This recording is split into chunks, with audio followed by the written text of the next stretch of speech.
That's the line I wanted to hear him say, but he didn't say it. Because he's like, well, I'm not superhuman. It's like, yeah, he picked you because you are human. You have the heart of Captain America. And that's more important.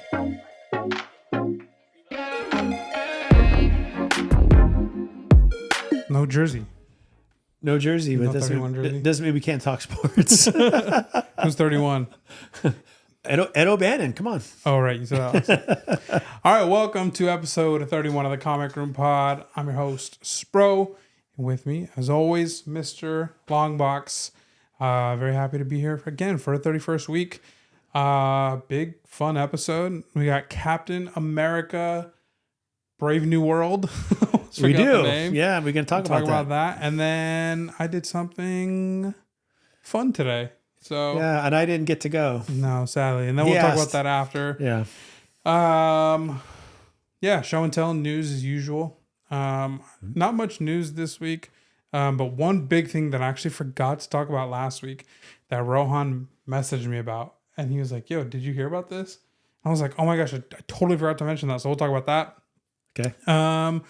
Yeah, follow us on Instagram at Spros_comics, at Mr. Longbox. If you're not subscribed to this channel already and you like this content, go ahead and do that. Give us a like here. Helps us out a lot. And comment something cool and we'll respond. Yeah, we will. Helps our engagement. We like talking comics, can't you tell? Yeah, exactly. So we can bring the podcast out to you in the comments. So yeah. Let's get into show and tell. Okay. I'll start us off here. Okay. So I totally forgot to pull out a show and tell book, but thankfully this one was already out on my shelf there. Oh, okay. So it's like, okay, because I started setting up, and the thing is, to Mr. Longbox's left is a TV, like a dinner table that you would have, like when you're eating at the couch. Is that where you eat when you're in the doghouse? And so it's like one of those things, and there's like sandbags on it filled with rocks, and that's where he's got the mic boom arm connected. Yeah. So once I set that up, the closet is pretty much you can't get to it. It can't get to it. So I'd set that up, and I was like, oh, I forgot to grab a book. So so fate made the choice for you. So, yeah, you had a few books out. Choice. Okay. This was under a bunch of junk. And this is inspiring. Okay. And you guys are going to be like, why in the world did you have that sitting under a bunch of junk?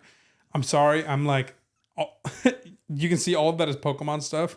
Pokemon stuff is crazy. Well, Mr. Longbox can see it. You guys can't see it, but Pokemon stuff is really hot right now. So I'm like pulling out all my Pokemon cards and trying to sell as much as I can and put that money into comics and stuff. Yeah. So it kind of got put under all that stuff. And you guys are going to be like, why in the world was this buried?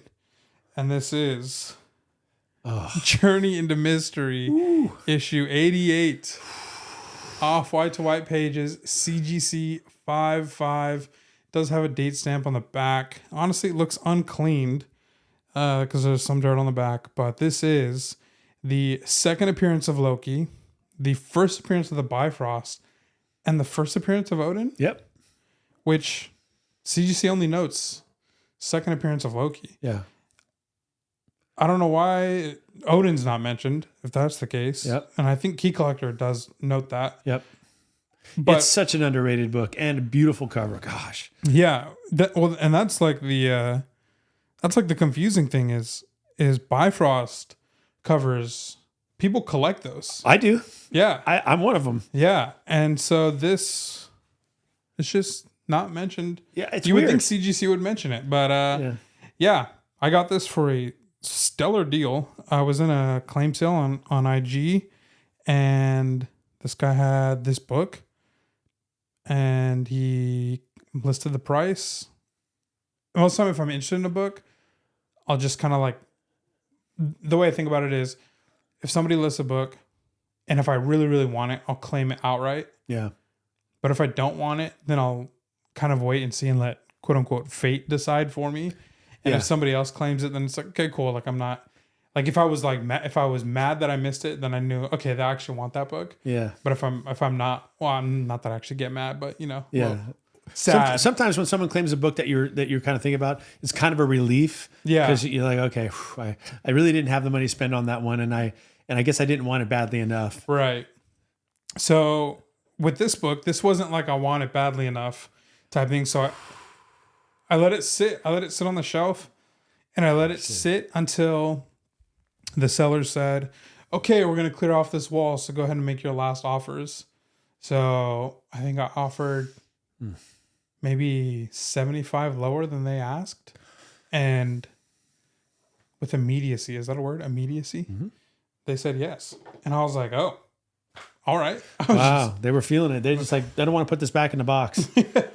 Wow, so that's a score. Yeah, I have a copy of that book and it has some color touch up in here a little bit. I owned a near mint copy of it. It was part of that mega trade I did when I was in college, where I traded just a stack of McFarlane Spider-Mans that I had bought for cover price, and it was only a few years after that, and they were already hot, but they weren't obviously what they are now. But this one was one of the books that I got. The 2 file copies of Little Lulu. I posted the Happy Valentine's Day. I saw that yesterday. Those 2, the Iron Man 1, a lot of all these high grade stuff.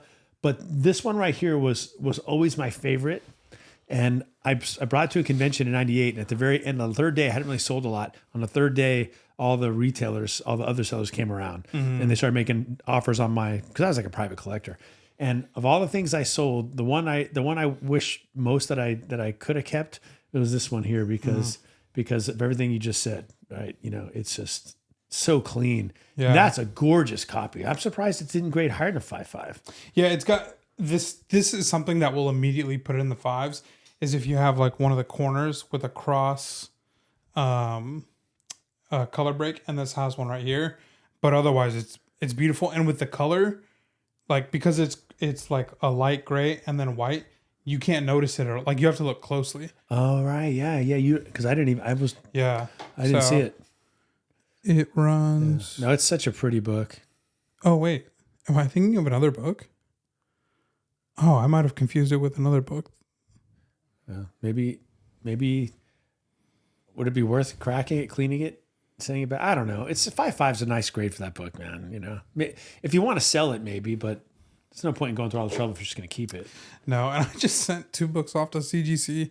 I sent the FF49, which I told you guys about last week. Right. I sent that off, and then I bought a Batman 227 recently. Okay. And so that's just a book you have to get. Yeah, it's just too valuable. It's too much of a value bump, even a half a grade step. Yeah, so I was just like, that cost me an arm and a leg because those were high value. Right. How much does it cost to do a high value? Does it depend on the value of the book? So I think if you don't have an account, like subscribe to the annual fees, I think it's $95.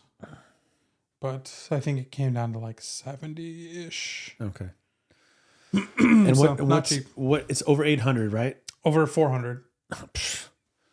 How are they going to call it over 400 a high value book? That's like 90% of the books you see almost anywhere. Yeah. Just for inflation, CGC, come on. So it's 0 to 400, 400 to 1,000, 1,000 plus. That's when everybody's like, yeah, my Spider-Man 1's really kind of mangled, so it's probably only worth $399. Yeah, right. But they'll move it. Have you ever had that happen to you? I don't think so. Okay, me either, not yet, but I'm sure it's happened to people. Yeah, I mean that's how they make their money. Like, of course, like, what are you gonna submit like a mint ASM 129, and under just like a regular vintage tier? Yeah, that's what I insured it for. So yeah, that's right. That's a sweet book though. So, but that's also you make that joke, but that's how they insure, because they insure your books on the way back, which they pay for. Well, you pay, the shipping, but the shipping is not that much. Right. If you send in, multiple books and you're getting multiple slabs back, they insure, it's up to like 20,000 or 30,000. But I did notice before it used to default signature when they deliver. Yeah. Now they give you an option, signature or no signature. Oh, no signature all day and every day. Yeah. It's $10,000 less of insurance, but. Although I shouldn't say no signature to you because you had that whole adventure that we talked about last episode. Well, here's the thing. If you would have asked me before then, heck yeah, I'm not doing signature because FedEx and USPS come to my house first thing in the morning. So, and as you know, I go to sleep first thing in the morning. You might still be up. And that's your only chance. So It's like I'll set my alarm for like just before the earliest time that they've ever made it, and then I'll basically just like go to the couch and just like kind of doze in and out of sleep as I wait for them to get here. So I saw that and I was like, oh, no signature. But I'm sending in the FF49 and I'm like, yeah, I'm not doing this again. Like I have to sign for it. Yeah. So that's probably the smart play. I should say that I think it was last episode, I was once again whining about my FF49 being erroneously slapped into a purple label. But then after the podcast was over, you and I went outside and we were getting ready to crack it because I was going to send it with yours. And just take one last look. Well, just before we did, we took one more look, and there's a spot right on the F, the edge of the F of Fantastic, where it looks like just like an impact with a little like. Yeah, I call it a puncture. Yeah, but it's not a fully. It's the paper is still there. Yeah. But anyway, we looked at it, and as we look closely, it appears that might be where the color touch is. That maybe, but I would still contend it doesn't look like anybody's actually trying to color touch it with a pen because the colors aren't even right. I think it might have been a pen that caused the puncture, but now it's reading so I guess I'm still whining about it. But anyway, I didn't send it in because I don't think, so now we were talking about maybe I should just list it as a 7.0 restored, with just a slight thing on it and then sell it. But I don't know. I had that book since I was a kid. It's like, well, or take it to WonderCon. And hope that I always forget his name, but the president of CGC, I believe he was there last year. And so if he's there again, he's the head grader. So, I'm definitely bringing books to drop off because it saves on the shipping. And the money on the shipping is one thing, but also just the hassle of it all. Like it's kind of stressful when you're shipping your own books and they're not slabbed to across the country, How do they bring that stuff on? Well, okay. How do they bring all those books back? One, I don't know. The other thing, how in the world, like Jaws Comics is going to Elite Expo? Yeah. How do you ship all your stuff? Are you going to drive? That's a crazy drive. Yeah, I would drive. He's got to drive. I would not. Heck no. But there's not enough money. Does he take? No. Yeah, that's not enough. But maybe if you just make a fun trip of it, I guess. I don't know. Maybe freight? How much? Or freight? Or fright. Well, it's frightening to me to think about the cost. I can see where your mind is on this. Yeah, maybe you could, but would you really want to? I mean, that seems really, talk about frightening. That would be scary to just like hand your books off to the people who handle your luggage. Forget it. Yeah, We've all seen that. Just chucking it. I think Silver Age, I think I heard him at San Diego say that he drove. Chris, if you're watching this, give us a comment. How you getting to New York? Are you going to go to it? No. I want to go, but I mean, we live in California, so for us to go, it's a lot. No, every time Ali promotes it, I just like clench my jaw because I wish I could go. It sounds like I would love to see everybody, and say hello and put faces to names, and then so I think it'd be a lot of camaraderie. I think the prices are going to be amazing. I definitely would pay whatever to get a Vincent D'Onofrio signature on something, whether I bought it there or bought it before. But even without having to bring anything, what's the cost of a round trip ticket to New York?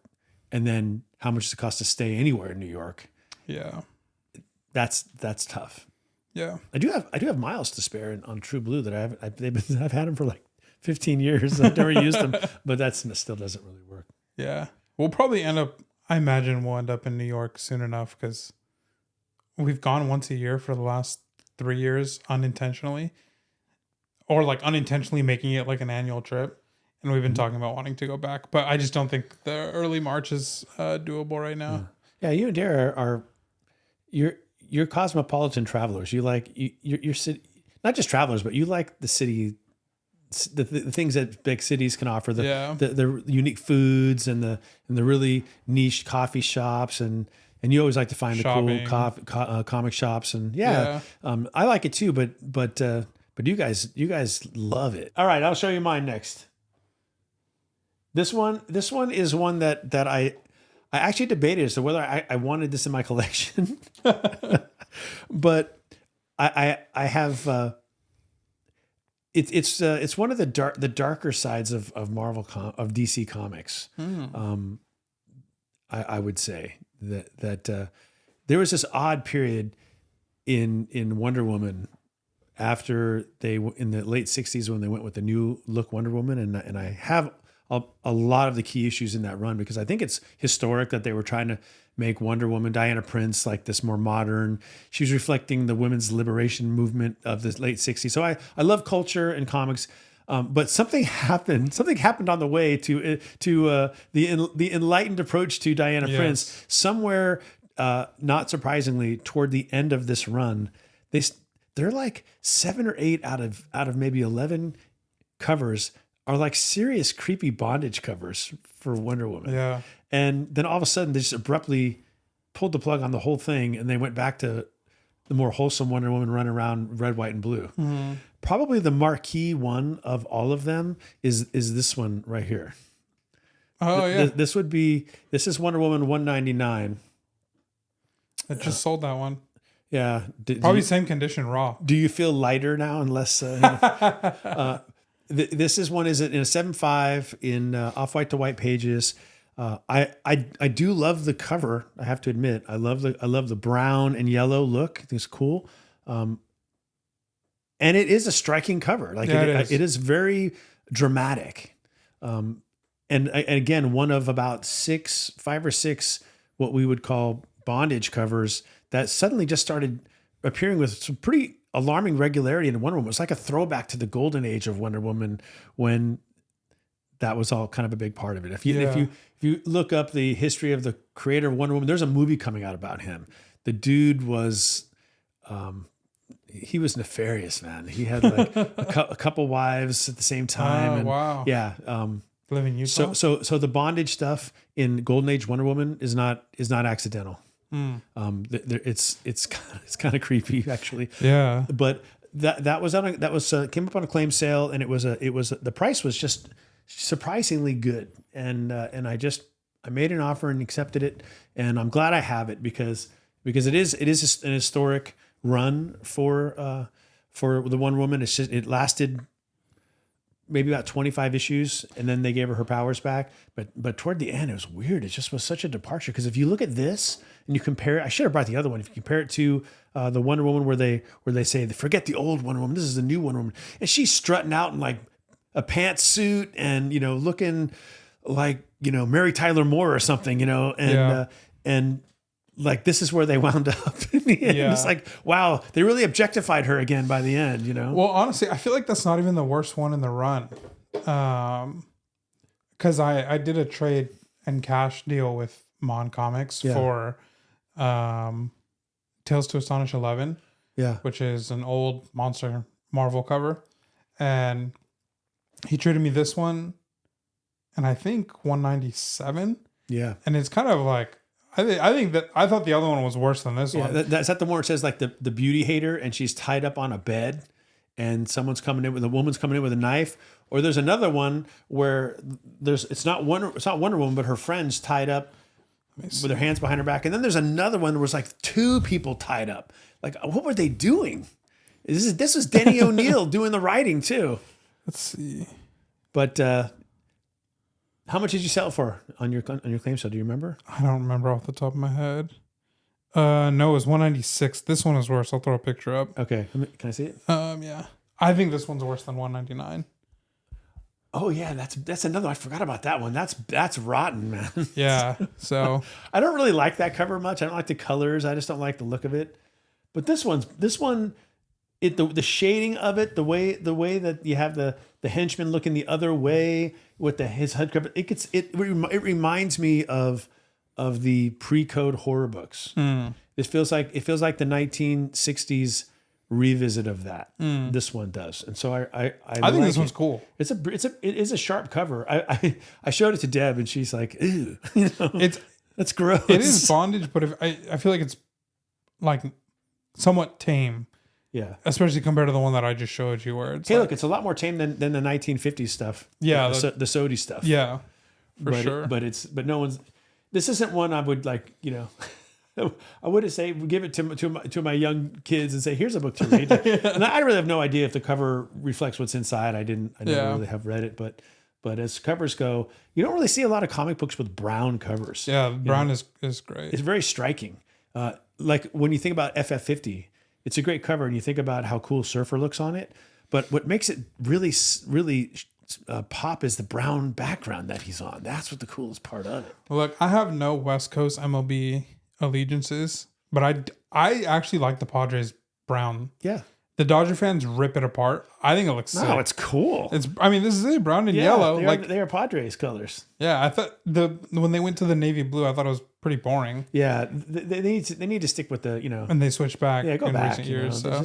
Just own it, So, but anyway, here, we'll put this one up. Yeah, too. I think that's a good idea. All right, news. This is interesting. This is like a report. What's his name? Tom Holland is going to have a stunt double act for a majority of his in-suit scenes for Avengers Doomsday because he's busy filming The Odyssey for Christopher Nolan. Yeah. But he will, when he has time, slip away to do Peter scenes or like mask off scenes, and then he'll do ADR voiceover for those in-suit scenes that he wasn't there to act, which it just sounds very interesting to me. I know they do that a lot with Spider-Man. Like they'll have more kind of what makes Tom Holland a really good Spider-Man is he is a gymnast, like trained in like I don't think I knew that. All of that stuff. Yeah, he did very like trained in like classical dancing, and so he's just very like light on his feet, and tied with the gymnast stuff, like he was able to do like a lot of his own stunts. Okay. But I know in some of the other Spider-Man movies, they have like stunt doubles for like a lot of those scenes where they're doing flips and they might fall and all that stuff. Right, but Tom Holland does as much as they would let him is what he said, like because he wanted to do it. So it'll be kind of rare for it to not be him under the mask. I think that'll just be interesting. ADR acting period is, to me, seems really hard to do, like in front of a camera. But ADR is really hard. Like you have to sync it up. Well, I don't know if you do since the mask is covering the mouth, it's not as important. But they actually had that at Universal Studios. They had an ADR room where you could go in and try it.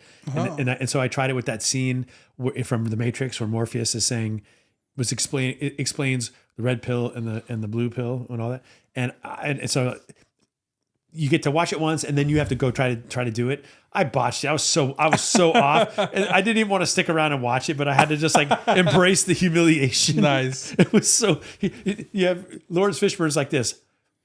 And then all of a sudden my voice comes in. It's like poorly dubbed, really poor Japanese dub stuff from the 70s. Yeah, that's funny. It's horrible. Oh, man. It's like, please erase this off the hard drive forever.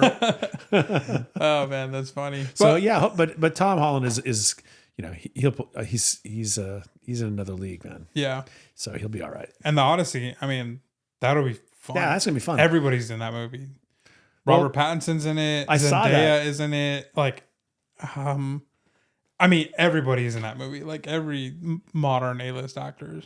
Well, I mean, it is actually, and this is not hyperbole to say, literally the definition of an epic story. Yeah. It is the epic story that launched all epic poetry. So it only stands that it should be epic in Hollywood and have all the big headliners, right? Yeah. You know what I would love to see? Because I feel like Christopher Nolan and Denis Villeneuve, I can't pronounce his last name, the Dune director. I feel like they make some of the best movies that are out. There's a lot of other directors that are obviously making movies, but I feel like they're making some of the best movies and they're drawing like box office numbers like crazy just because of their name. Yeah. I would love, I doubt this would ever happen because I don't think any studio would invest this type of money.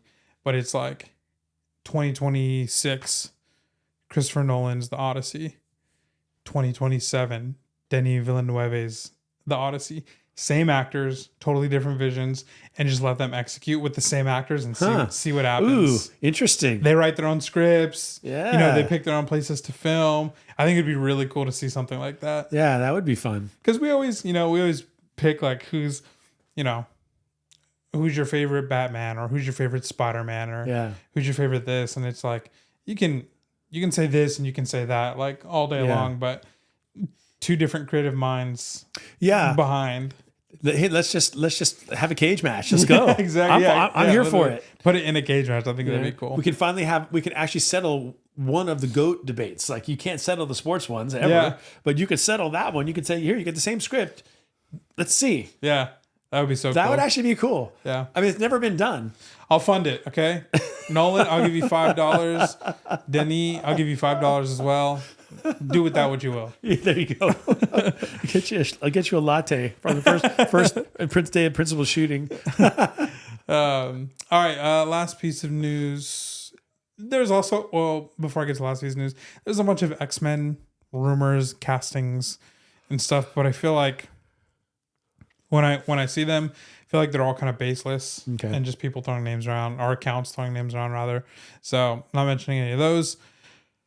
This last piece of news is very interesting, has sparked a lot of conversation, and the actor in question has come out and said that he has not had any conversations yet about this.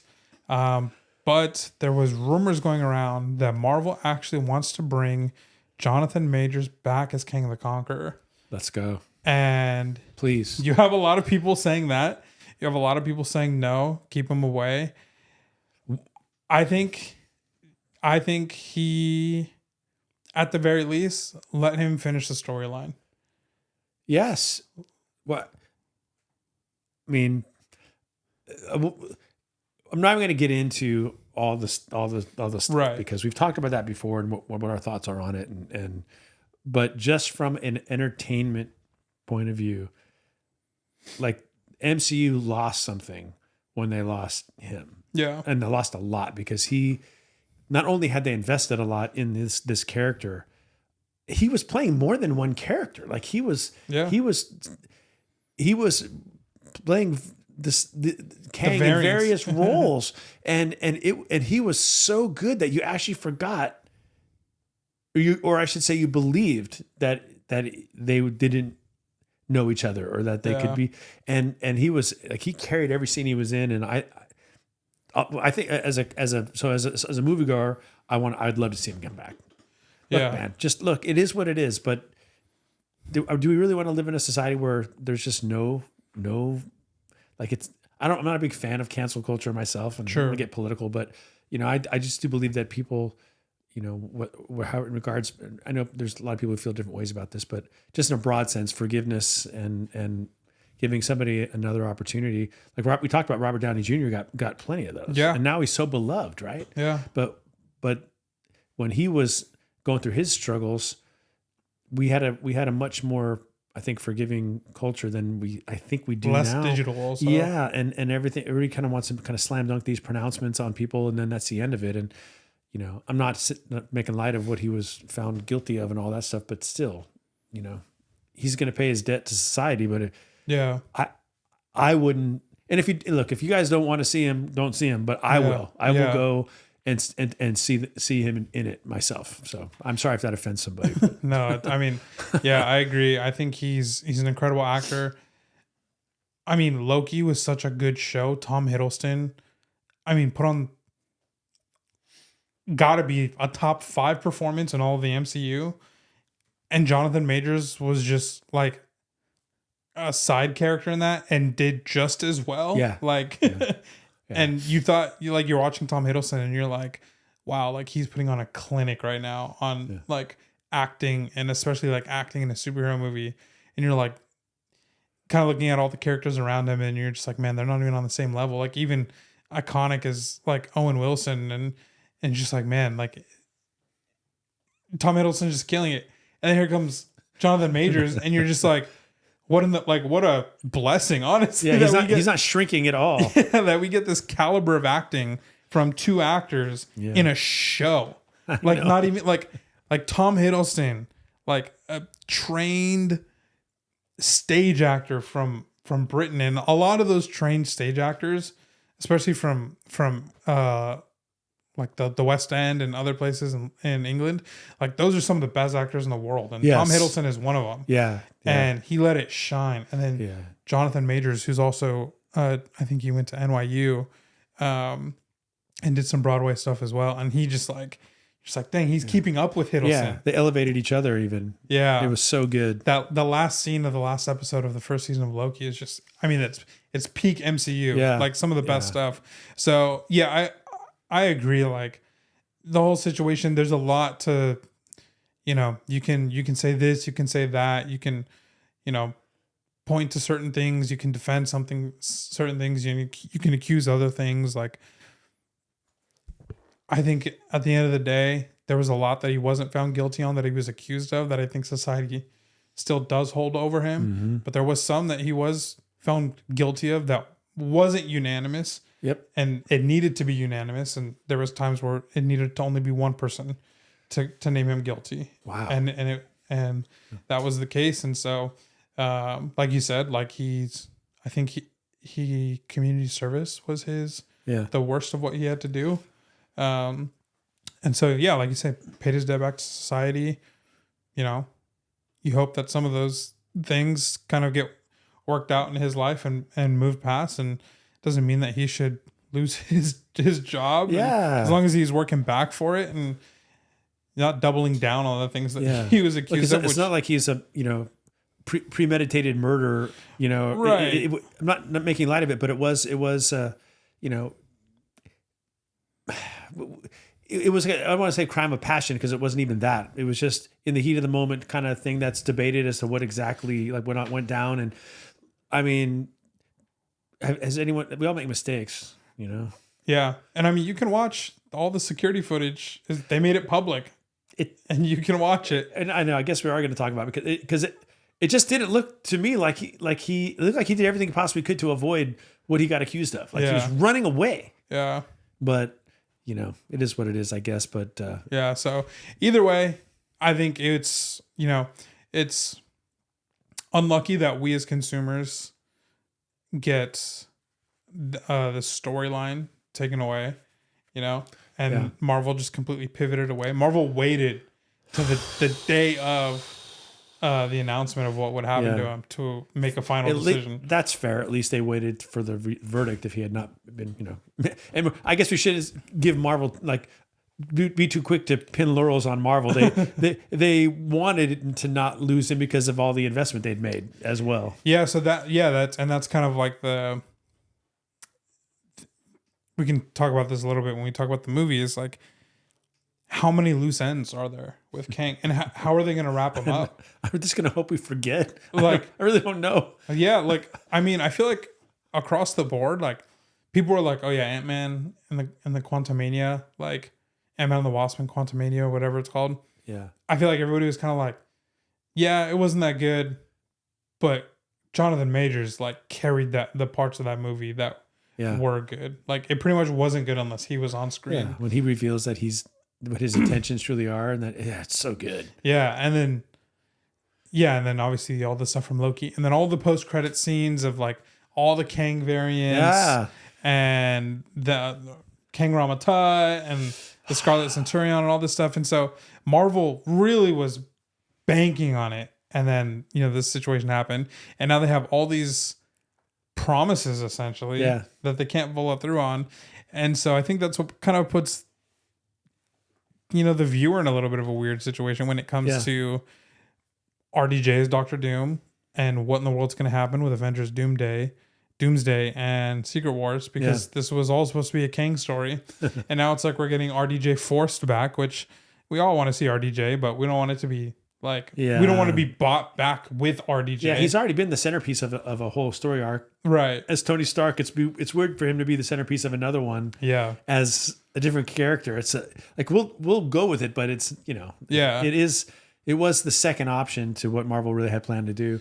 So who else gets left out in the cold is everybody who spec'd on Kang keys. Me. Yeah, Avengers 8. So Avengers 8, FF19, First Rama Tut, and then a lot more of some Bronze Age because he's got so many iterations, right? Yeah. But those two books, and then make Avengers. Is it what's the other Avengers? There's a few where he shows up. He's early. Anyway, the prices are depressed right now in those books Severely. Have we called that one a sleeper yet? Because Avengers 8 has to be considered a sleeper again. Maybe. Because it needs. But I mean, yeah, we can. It needs to be. And Fantastic Four 19. Everybody's talking about FF20. Right there. Yeah, right there. And I love that cover, man, with the cool, funky looking Pharaoh, Ramatut. Technically speaking, first appearance retconned back into Kang, but this predates Avengers 8. So take that for what you will. But the hobby has determined it's Avengers 8's the first Kang. That's fine. But I mean, everybody's into FF20 because, like you said, and that's a good one too, because First Molecule Man, but they just forgot all about FF19. Yeah. It's as if it's not a key at all. I've got my eyes open for a good, like mid to high grade, not high grade, but like a upper mid grade copy of that book right there, because it's not going to get any cheaper. Yeah, but more than that, Avengers 8. More than that, Avengers 8. Everybody's looking at all the Doom stuff as they should, but whether or not Jonathon Majors comes back as Kang is still a major villain.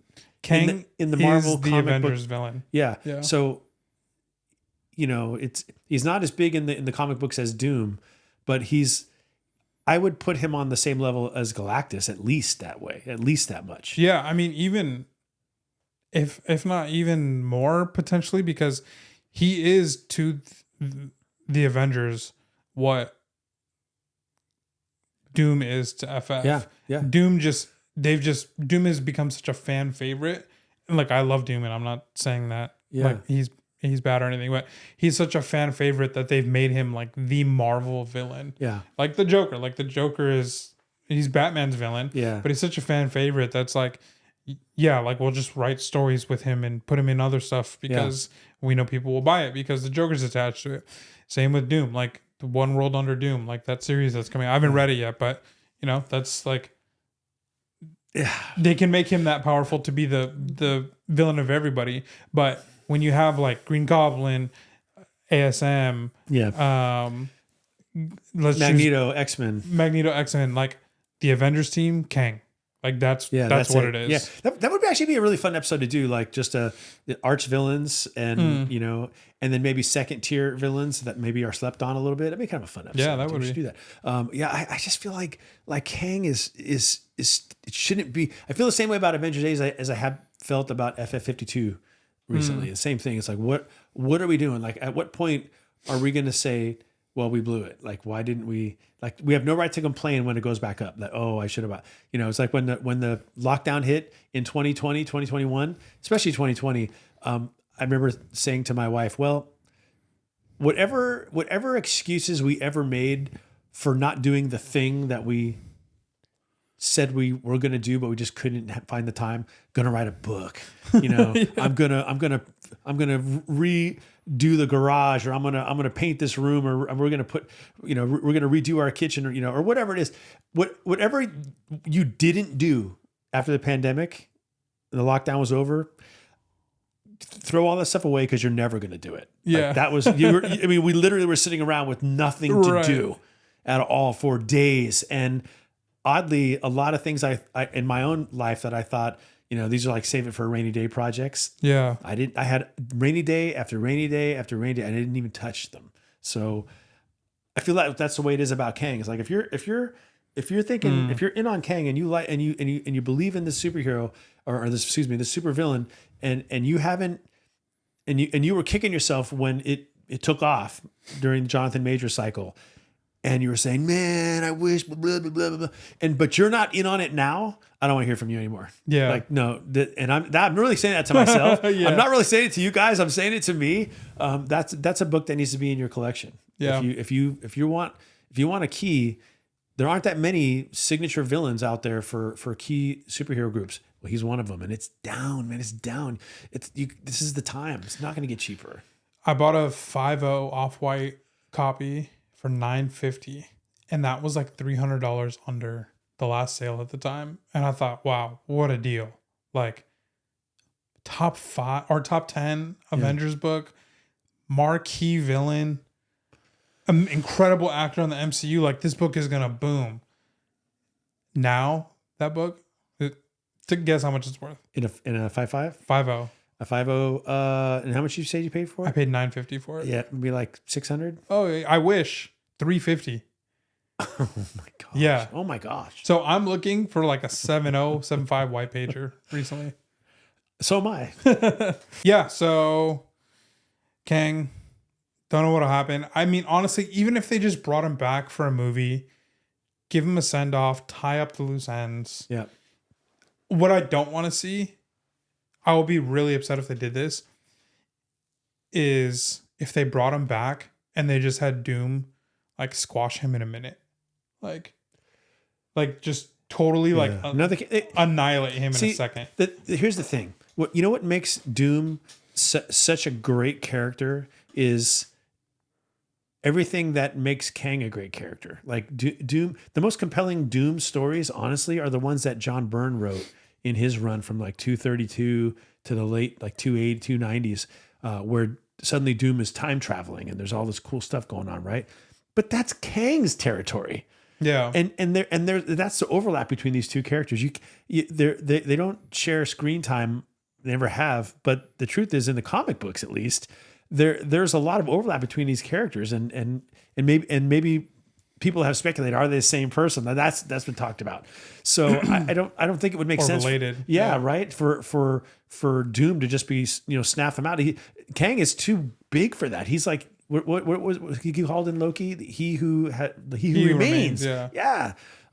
He's everywhere at once. He can't really beat. He's undefeated in that way.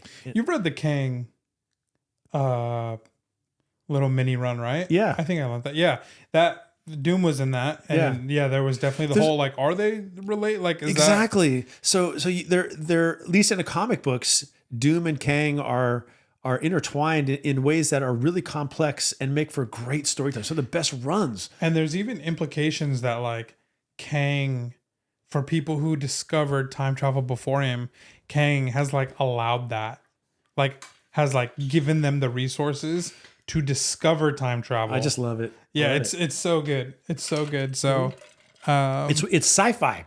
It's time travel sci-fi stuff. That's what the Fantastic Four is all about. Kang can't go away. Okay, so that's about it. Yeah, if he does come back, I hope that whether he comes back or not, I hope that they just don't just write him off like nothing. Maybe like you could keep him trapped in, because at the end of Quantumania, he does go like he gets like evaporated almost. Yeah.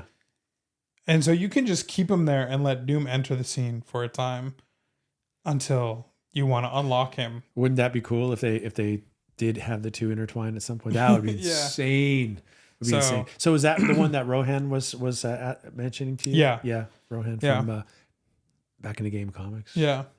So that's the news. We had talked about that. I can't believe we forgot to bring it up. I know. Anyway.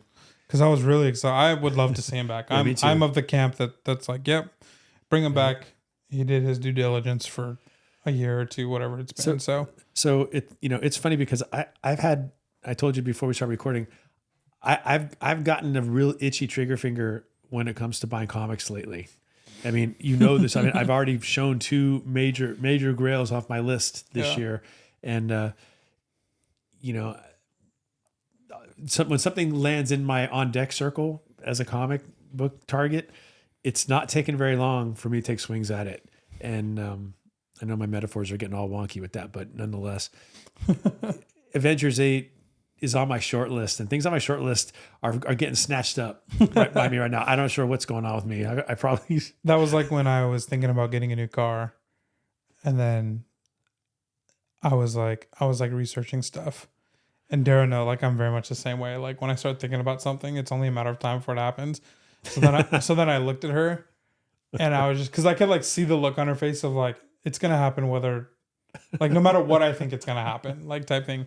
So I looked at her one day and I just said, so do you think I get a new car before January ends or after January ends? And she goes, before, for sure before. And I was like, I don't know.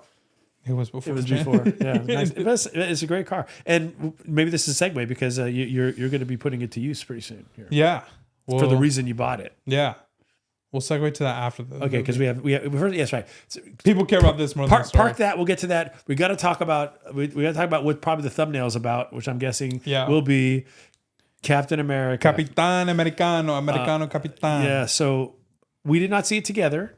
We did not because just our schedules. But I saw it on Valentine's Day. What time did you see it? 12:40. What at downtown? Oh, okay. And wow. There's a 12 o'clock showing and a 12:40 showing. I saw it at 1:10 at the other movie theater. Oh, that's so funny. Wow. So we were watching. Actually, that's hilarious. We were watching it at the same time anyway. Well, okay. I should have just told you. Well, Debbie and I had lunch. We did Valentine's Day for lunch. Yeah. And then you're gonna love this. We did Valentine's Day for lunch at this cool Italian place that we love. And then right next door is the movie theater. Yeah. So we went and saw the movie, and then afterwards we went home, just kind of hung out for a while, and then we went and got some dinner and watched the movie at home. And what we get for dinner, your favorite and mine, Jersey Mike's. Nice. And I told her, look, every time Josh and I go out, and we're down somewhere and it's mealtime, the first thing that we're looking for is there a Jersey Mike's nearby? Because there's always going to be one nearby. And there's always one nearby. And now I'm officially a member of Jersey Mike's, so I have a rewards number. But it's always going to be either the 6, which is the roast beef sandwich, or the 13, which is the Italian sub. Like that free sandwich you get when all the points add up, that sandwich hits like crack. There's nothing like a free Jersey Mike sandwich. King of the world for a day. You're just like, man, I earned this, and it just it's Jersey Mike, hit us up for a sponsorship, man. You got two fans right here. Yeah, no kidding.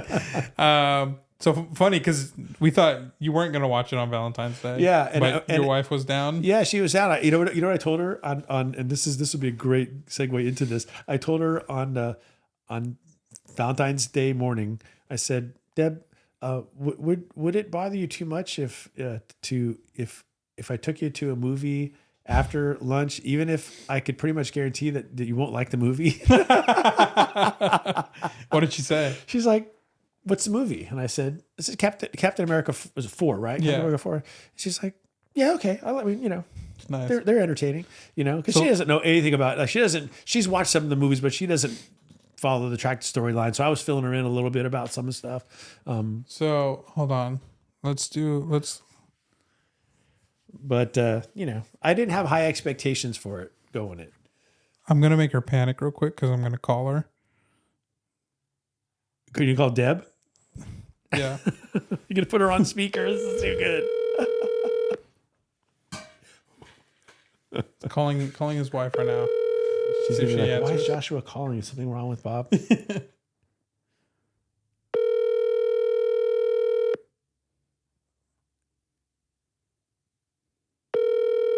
She's with her daughters. So. Oh, that's so disappointing if she doesn't pick up. She missed her chance.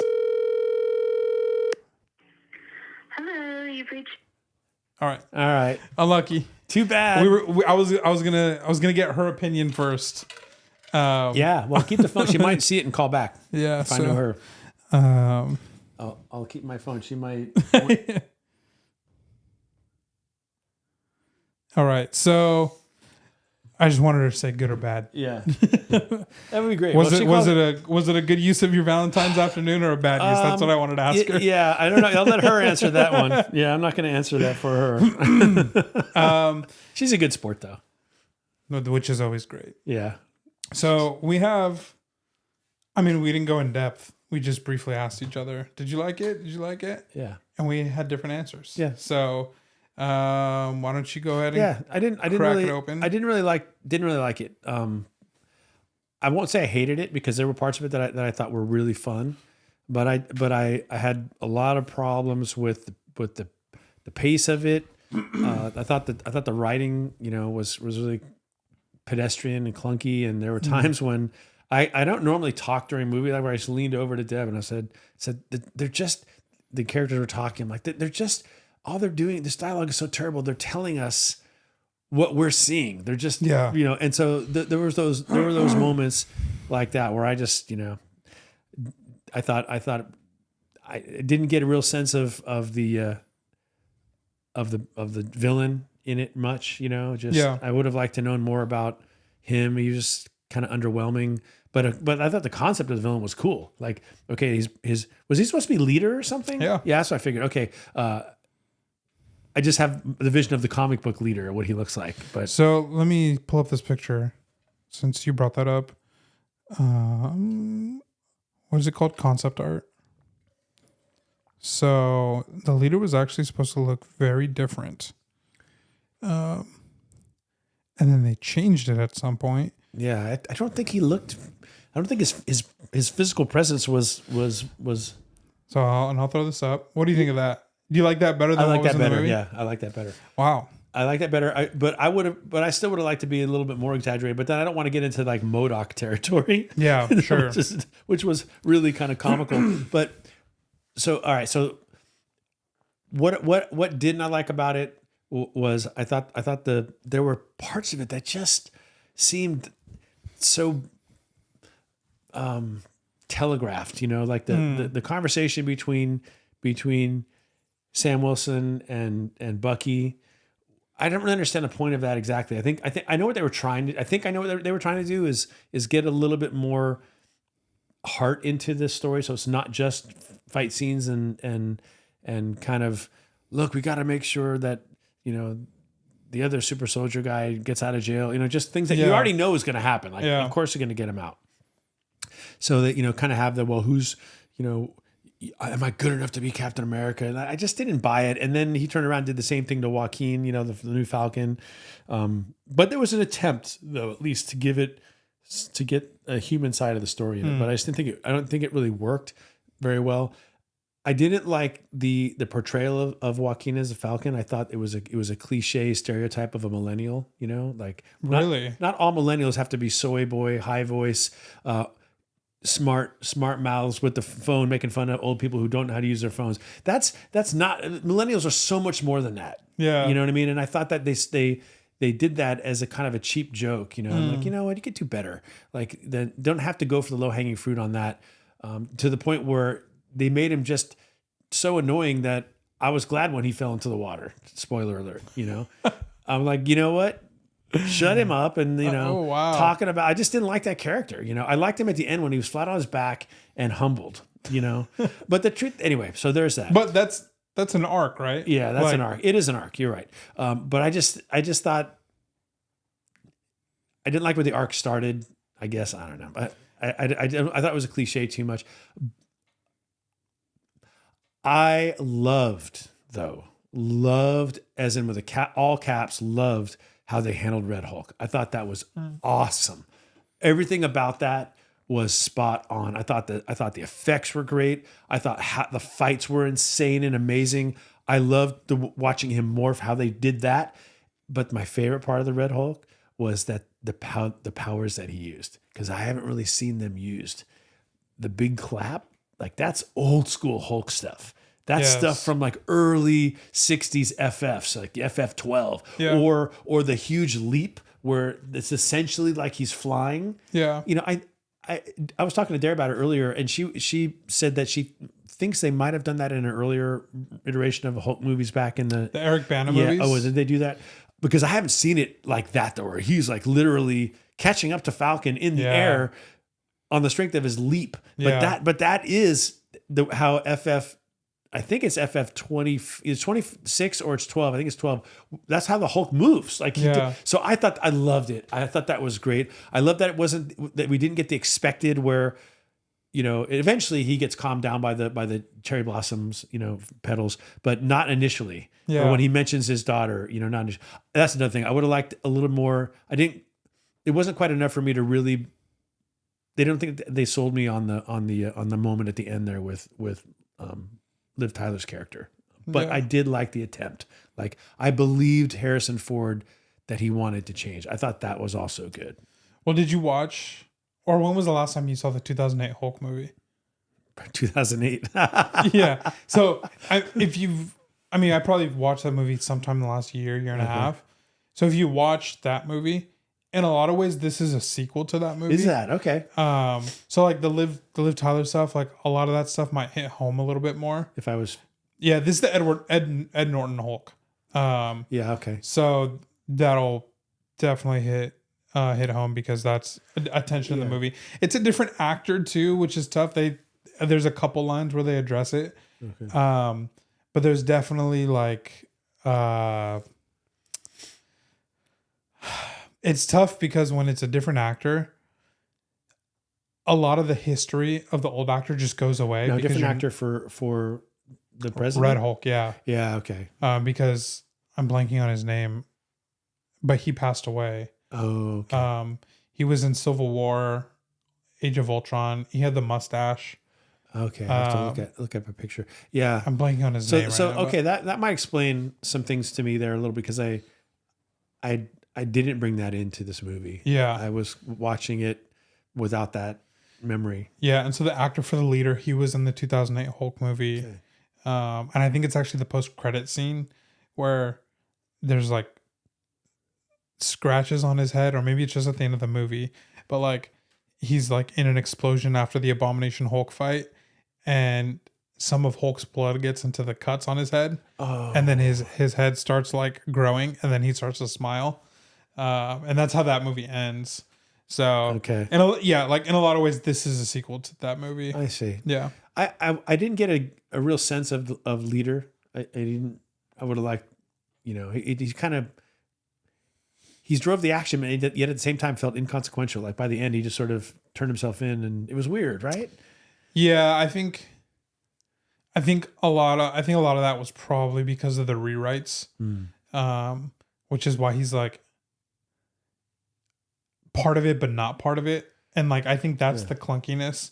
That like I agree with you. Some of that clunkiness is just like you don't get cohesive storytelling when you do reshoots and rewrites. And so, I think if he hadn't said, things didn't work out. I'm paraphrasing, and so now I have to turn myself in to get my way, whatever. If he had just said nothing and just strode up confidently and turned himself in, it would have been more sinister because of what we're told about him. That you would have known. You're like, well, he's figured out the probabilities, and this is the way he wins. Like they didn't have to say show don't tell. So there was a little too much of that going on, but the fight with Red Hulk at the end, just, it redeemed a lot of it for me because it was so good. Yeah. What did you think of that? The fight? Yeah. It's funny because they kind of gave him the, if you remember from Age of Ultron and what other movie would it have been? And Avengers, I think, where Black Widow tells Hulk when he's trying to calm him down, the sun's getting real low, big guy. Yeah. And she like puts her hand hand on his palm, and then he like shrinks back. It's kind of funny because that's the moment that they had with the petal, with the cherry blossom petal. It's like that was his. So it's just kind of funny that like he couldn't have like visually and almost like not emotionally, but like visually and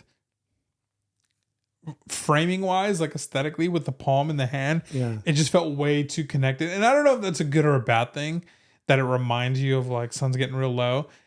But the thing is, and this might not affect you the way that it affects me, is the sun's getting real low is kind of a meme. Like people have memed it. Oh, really? And so it's like I'm kind of like giggling like in the movie theater. It brought too much. It broke the spell. Yeah, a little bit. Bummer. But yeah, I am a fan of the 2008 Hulk movie. So the Liv Tyler, like the going full circle with that storyline was cool to see. Like generally across the board, I enjoyed it. Yeah. Political thriller, not as good as of a political thriller as Winter Soldier, but like better than the Marvels. Like, so I feel like I can name a handful of Marvel movies that it's better than. Yeah. So I it's not the worst of them, not even close. Yeah, I think some of the writing. I think Dara complained about the writing at one point in the movie, and I was like, yeah, like I see it, but I don't know, it's not. I don't know, like that's my girl. Are my are my expectations that low that it just doesn't bug me anymore? Like I'm just like, yeah, like this is the quality of writing that I'm expecting at this point. So Maybe. I don't know, but yeah, maybe not. honestly, I think I like the leader more than what you and the internet is kind of like. I loved his design. People like that concept art. They're like, oh, that's what he should have been. Looks more comic accurate, and I'm like, I don't like. He kind of looks sinister and deranged. He does. Like, and I thought With it was these good. boils on his head. Yeah, I thought it gave him like an edge. I don't know, like it gave him like this edginess that you just don't see too much, almost like a horror element. Yeah. Yeah, that's true. He would definitely because they kept him in wasn't the holding shadows back. for a while. yeah, that I liked his phone calls and in the shadow. Those were pretty sinister. And then, he doesn't hesitate to kill that dude. Like, he's just like tells him he's going to do it, and then he does it. It's like, whoa, okay. Yeah. You don't see this in the comics too much. And just walks in and shoots that guy and his wife. Like not afraid to pull the trigger. I did like the I feel like there were some setups that could have really paid off. I liked the the assassination attempt and the mystery around that and how they solved it. And I know they probably had to get on with the rest of the movie pretty quickly, but I would have liked to seen that one to take a little more time to unravel, because it was a cool realization that, wait, they're all looking at their phones and getting hypnotized by something there. Yeah. It would have been, I don't know. And it's easy to armchair quarterback stuff. And I know how hard it is to make, to tell a good story, make a movie and all that. But because I love political thriller stuff. I like the Tom Clancy movies and and I don't it felt like it had a lot of promise. It just didn't bring me there. I didn't feel the global tension of the Japanese Navy and the American Navy. I felt like the music, they tried with the music to make me feel it, but I just didn't, Yeah. But they tried. Yeah. Talking about the Bucky and Cap scene, that was one of my least favorite parts of the movie. I understand what they were trying to do. That's the third time they've done it with them. The whole, I'm not sure I can be Cap, and Bucky being like, you can do it. They did it at the end of Endgame when, right when they send Steve to go back and put the stones back in place. Yeah. And they look over and they see that old guy sitting on the bench. Yeah. And then Bucky looks over at Sam and like gives him a nod, which is essentially Bucky being like, he's going to pass you the mantle. This is for you, not for me. Right. Which a lot of people's like, oh, who's going to become Cap next? It's going to be Bucky because he had a stint as Captain America. Yeah, he's taking the serum, Yeah, or is it going to be Sam? And so when they see old man Steve sitting on the bench and Bucky gives him the nod, it's like, okay, that's Bucky giving you like his stamp of approval that you're the next guy. And then the Falcon and the Winter Soldier, that whole show, I mean, this isn't the premise of the whole show, but it is them working together and Bucky basically giving Sam the confidence that like you can follow up Steve. Yeah.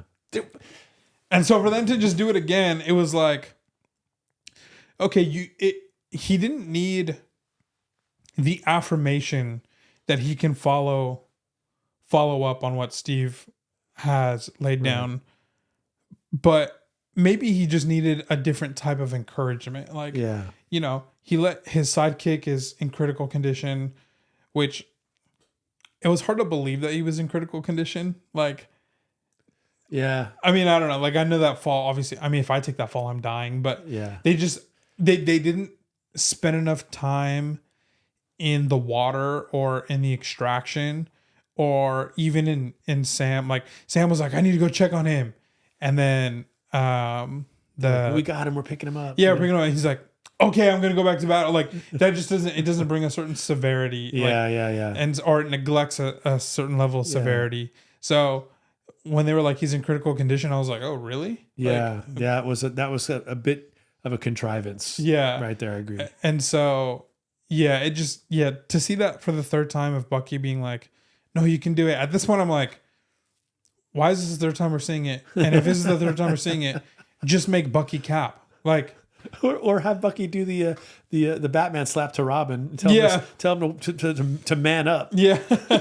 Bam. Yeah. But yeah, okay, so I think it just could have been written better. I think the writing just was close, but it didn't quite close the loop. Like the theme of it all is, and it's a double edged or it loops twice, because Bucky's telling Cap what Cap's going to tell Falcon. Like they basically need to hear the same thing. Yeah. So what would have been cool would have been if in the writing, if they're going to have this conversation, it's more subtextual than on the surface. Like it's not Bucky telling him, no, you're the right person. And here, but somehow subtextually convey, and maybe even harking back to these other conversations they've had, so they don't have to say it again. And then we don't really hear it uttered until Cap is telling Falcon, something along the lines of, it's not about having the best armor or having the serum, because I think what Bucky wants Cap to understand is Steve picked you because you didn't take the serum. He picked you because you aren't superhuman. That's the line I wanted to hear him say, but he didn't say it, because he's like, well, I'm not superhuman. It's like, yeah, he picked you because you are human. You have the heart of Captain America. And that's more important. Yeah. If somehow that could have been subtextually communicated to, maybe it was, and I missed it, to Cap. And then if somehow Cap maybe says it to Falcon, or I don't know, something like that. The writing, I could see they wanted to do it, but the writing just didn't deliver in that scene. The movie just had like two or three reshoots, which they're backpedaling on, so they only had one. Yeah, I heard that. But there was reports of at least two, maybe even three. It's never a good sign when your directing team is on the defensive when in the first week the movie comes out. Yeah. That's probably not a good sign.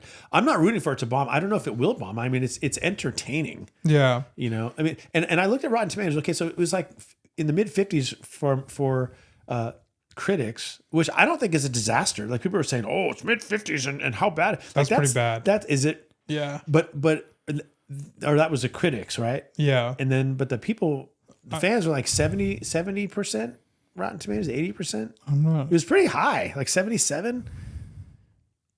So, but I didn't love it. But I didn't hate it either. That's IMDb.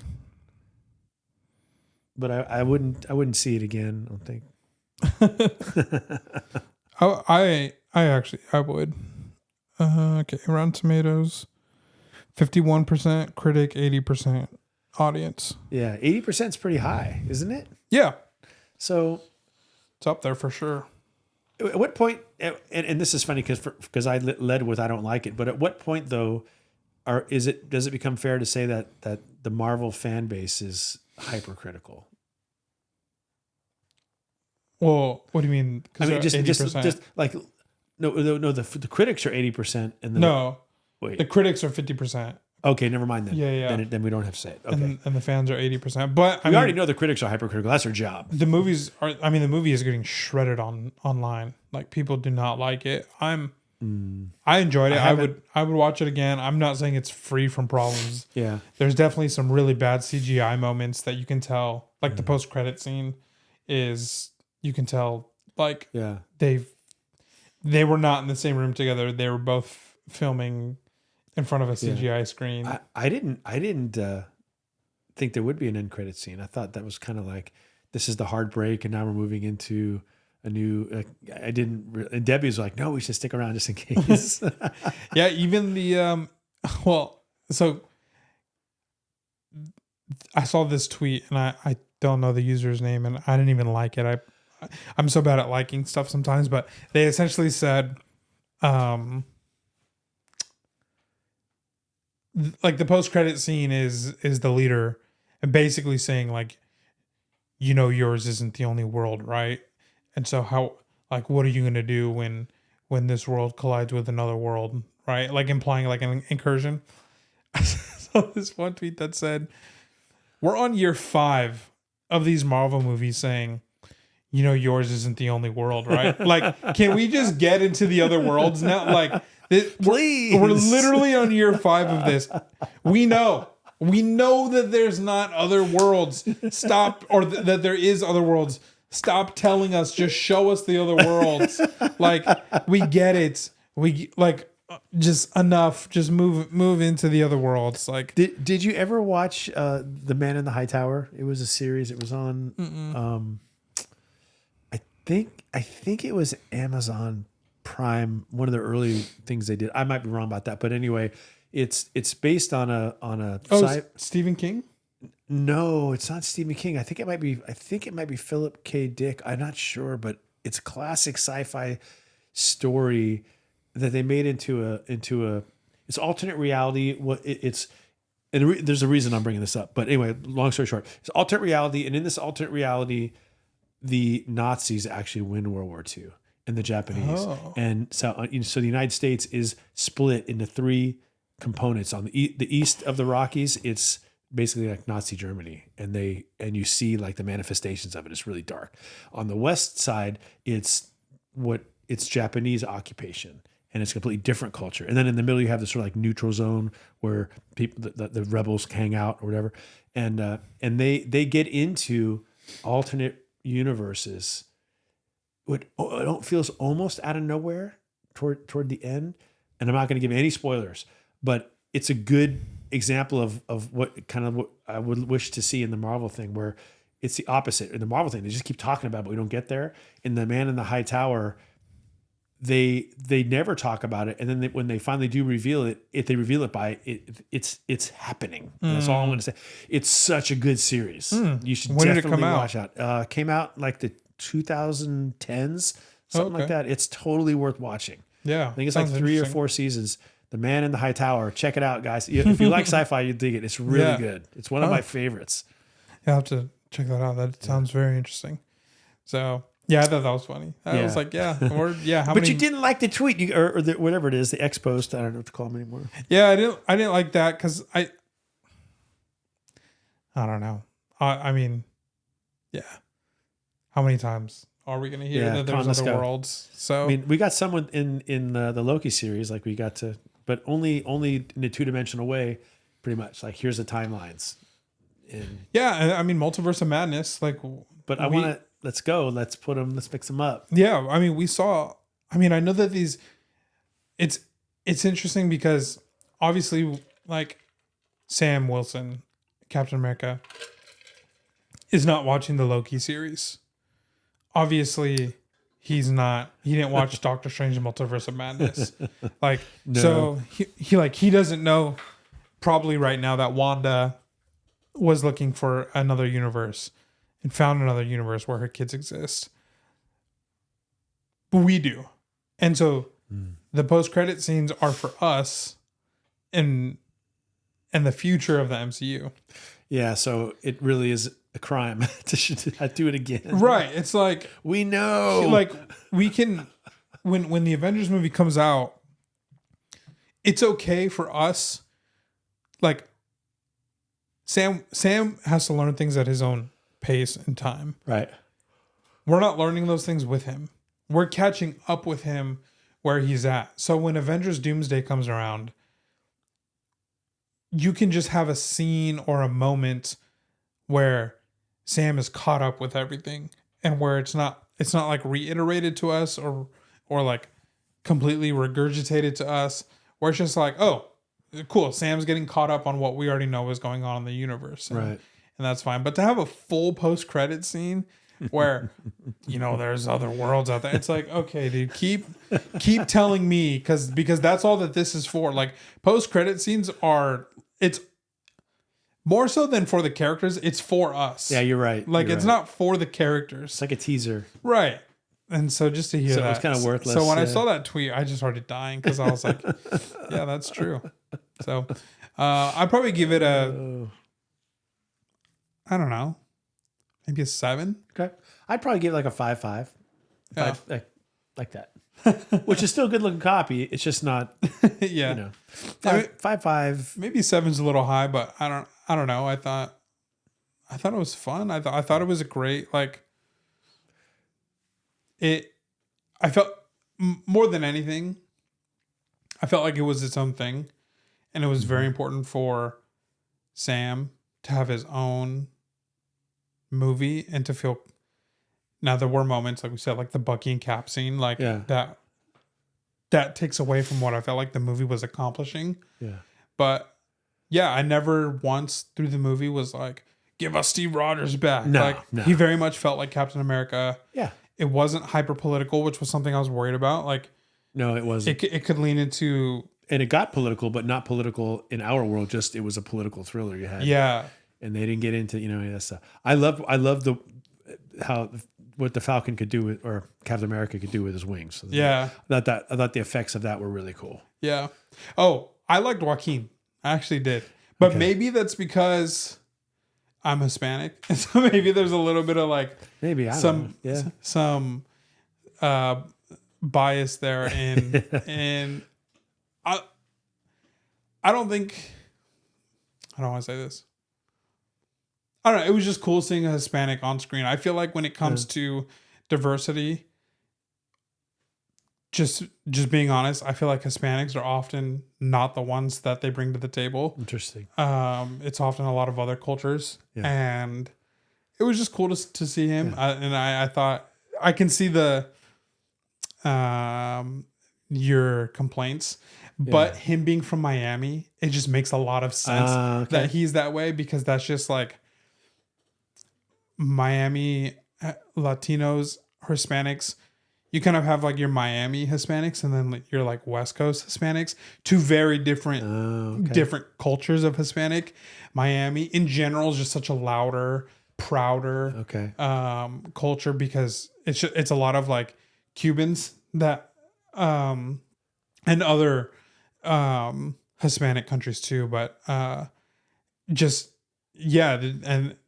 a lot of Cubans that have come predominantly, and Puerto Ricans to that city, and they're louder than like Mexicans, which is what I am, are comparatively, and so Miami gets that rap of being louder, big, prouder. Interesting. Okay. So when he's just like running his mouth, like that's you. So you tied that to a cultural thing. I only thing I tied it to was they're making him a cliche millennial, but I didn't even catch any of the stuff that you're bringing. Yeah. So when he's wearing like the Miami University, and then I think he referenced once that I think he even said something like, I'm from Miami, like to Cap, like kind of like that, like that's what my brashness is.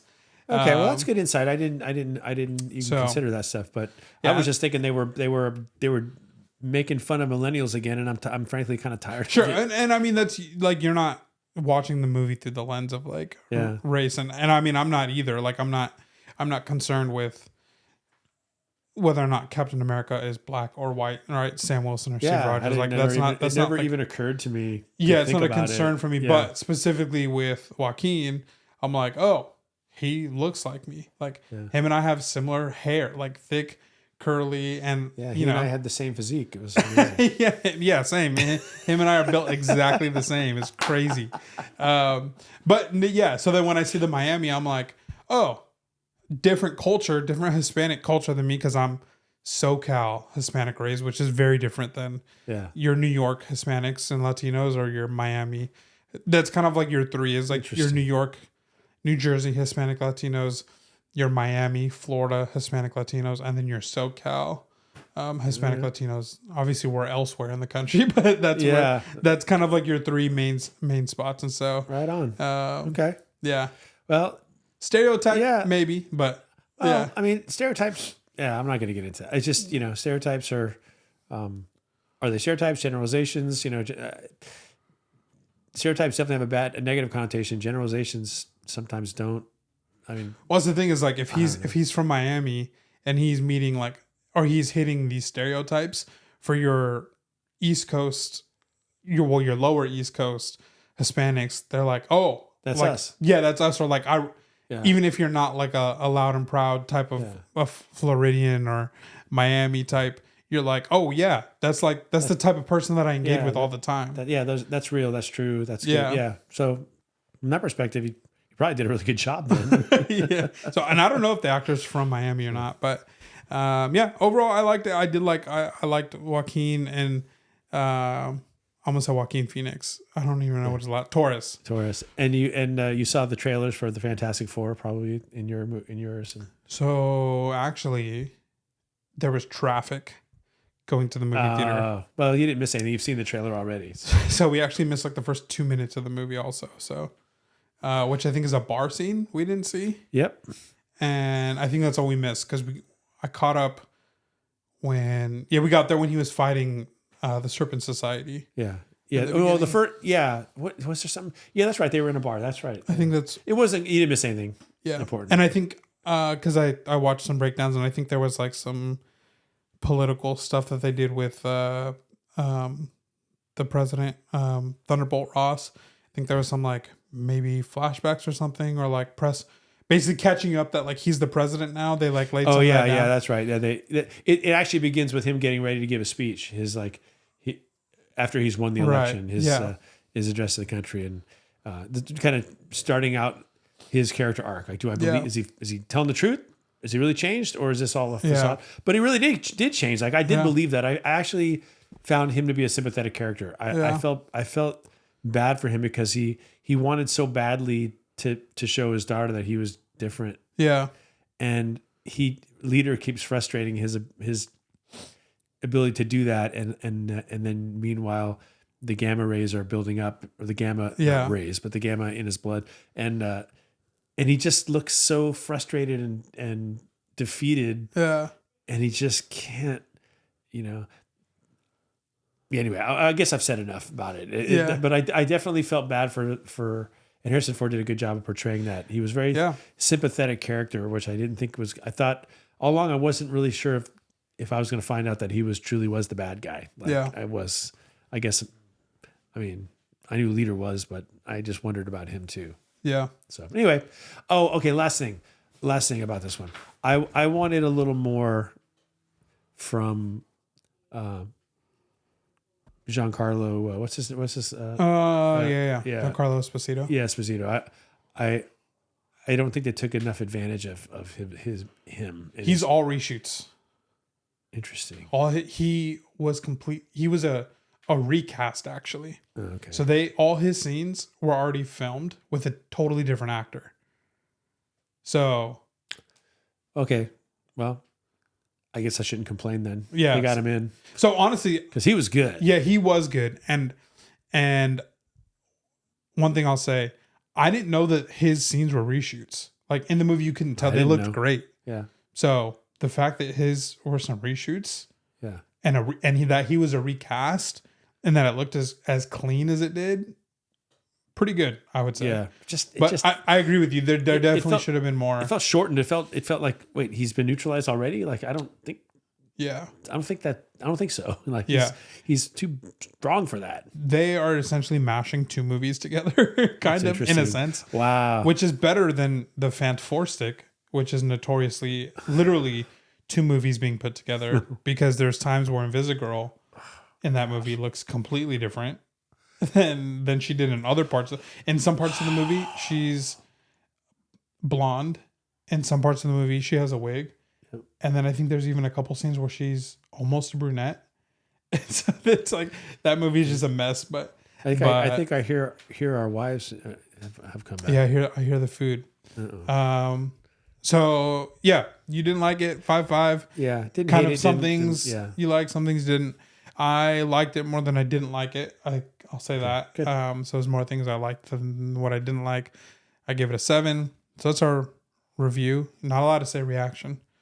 So all right, we can't. We're gonna get yelled at in the chat or in the comments section. So last thing, I'll make this quick because I actually don't have anything to show. But today, I went to go look at a collection, and I've had stories like this before.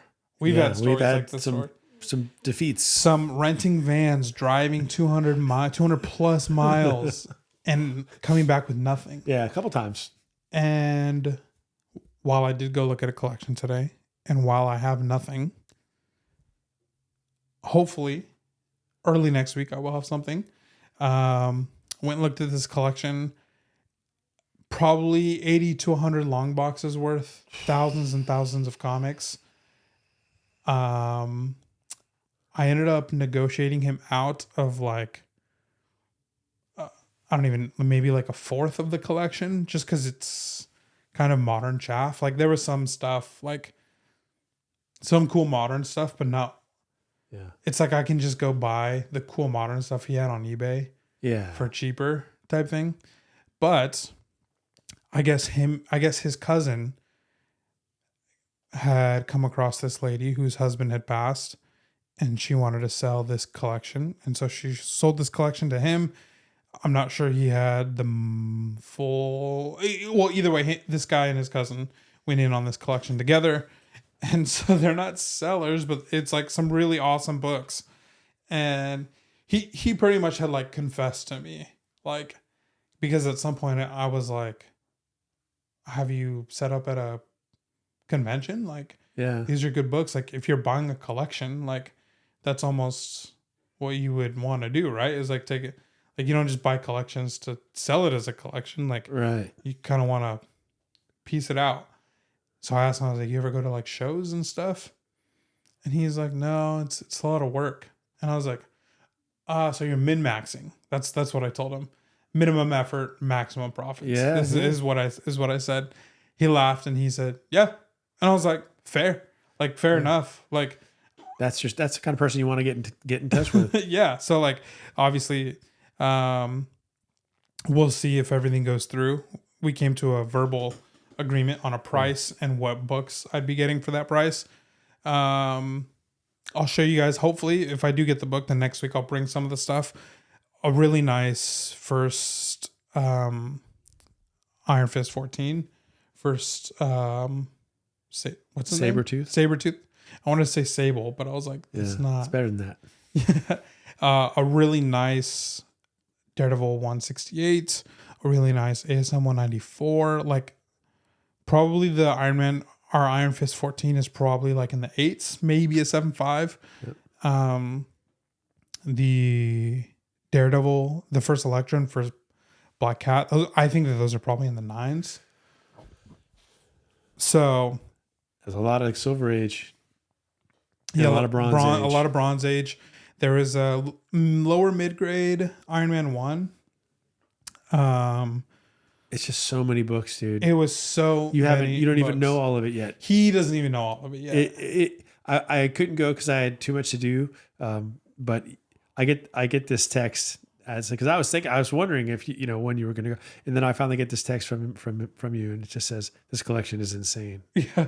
And then we kind of bounced back and forth, and you sent me a couple of videos, and then you said what he was asking and what you were going to offer, and then I was like, well, what'd he say? Yeah. And you must have made me wait 45 minutes, dude. And then I started to worry. It's like, did someone hit him over the head, take his money? But I didn't figure you walked in with that in your back pocket. No. I didn't walk in with anything, which is why I don't have anything right now. Yeah, but you had a handshake deal, and that's and you need an arm. This is why we mentioned your car, because you bought an SUV. Yeah. So you're going to need to use that SUV and maybe a couple other SUVs. Yeah. It'll either be a couple trips, or if I can wrestle you to bring your wife's car down when we go down at the same time. Does he live on the ground floor at least? Oh yeah, he lives in a gorgeous property. And do you own a dolly? Yeah, that's probably one thing I'll rent is a dolly. 80 to 100 long boxes, dude. Probably off of him, I'm probably buying 60 to 80. Yeah. So yeah, that's a lot that's of at like, least a trip to the chiropractor for me. Yeah, we're gonna get your friends. So like, cap 100 to almost like the whole. I mean, that's Bronze Age, right? Because that's a 15-cent cover. Yeah. So it's a 1968 late silver. Late silver. So pretty much the whole cap. Like into the Bronze Age run, even first Falcon, that in there. Yeah, he had that. Yeah. Wow, nice, dude. So and you said that he from like FF 53 to 200. What's the not 53 because that's This Man, This Monster, right? 51 is This Man, This Monster. 53 is the origin of Black Panther. So 56 is that first cover of Claw? Yes. 56, I think. Yeah. Right after the Thing Silver Surfer issue. Yeah. So 56 was the earliest FF I saw. And they had the whole thing, because that means you have 66 and 67, which are your key Warlock appearance. That's the first. So I didn't see those, but they've like 72 is a great surfer. Back in the game comics, that's his image. That's his look. FF57. Yeah. So like he had this book. So the reason why I knew I was going to, pretty much when I got there, or not when I got there, about 10, 15 minutes in, I knew I was going to do my best to buy this collection. Yeah. Is because he had keys set aside, right? Like ASM 300, probably in 8590. Iron Man 1. Iron Man 1. First appearance of Sidewinder, which was interesting. the Marvel 2-in-1. He had that set thing in aside. Triton. Yeah. And then you already mentioned the Iron Fist 50. 14. Some of the others. So Batman Adventures 12 and 13, right? First and second appearance. Yeah, nice. He had both of those. Or no. The Mad Love. Oh, yeah, the Mad Love. That's a good one, too. That's her second appearance, right? Yeah. So he had Batman Adventures 12 and Mad Love in there. Nice. And so he had these books, and these were the keys. And so I asked him, hey, it's just very honestly, like, is this the cream of the crop? Like, am I looking at this and then is this stuff junk? I asked him that before I got there. He said, these are the keys that I know are keys that I've found so far. So I said, great. I don't know necessarily what that means, but cool. Yeah. So I get there.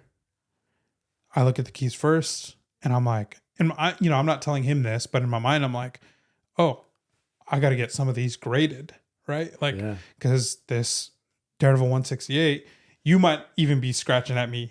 Like, I probably will, because I need an upgrade in that book. And time. So was it direct or newsstand? Direct. Okay. Yeah. That's the one I have, is it direct?